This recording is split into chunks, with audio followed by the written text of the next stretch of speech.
जय जगन्नाथ सांग माने आज रेसिपी होची पई तरकारी। प्रथमे पई को धोई देबा भलसे।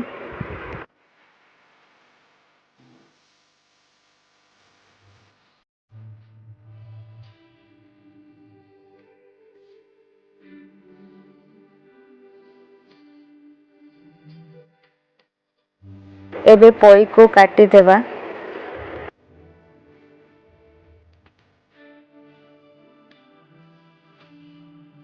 पई रे किछि वेजिटेबल्स पड़िबो जेमिति कि कखारू आलू बैगण से सब को काटी के रखिबा। मो मम्मी कर स्माइल त लक्षे टंका। एबे वेजिटेबल्स को धोई की गोटे पात्र रे रखिबा। कड़े रे तेल पड़ी सारिची। एबे सरिष पके देबा। सरिष बे फुटी गलानी। एबे प्याज पकेइबा।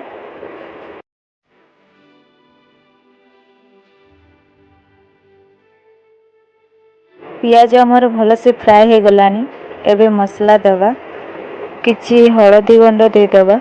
एबे किछि पानी दे के मसला को भल से कसी दबा। काटी के रखी थेबा वेजिटेबल्स दे देबा एवं ताको भल से मसला रे कसी देबा। अल्प गरम मसला दबा। काटी थेबा टमाटो को दे के भल से कसी नेबा। 80% कुक हो सारानी। एबे पानी दे के पई को दे देबा।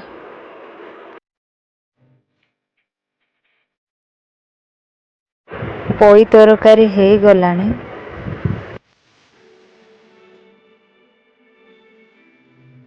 रेडी हो गला आम पई तरकारी।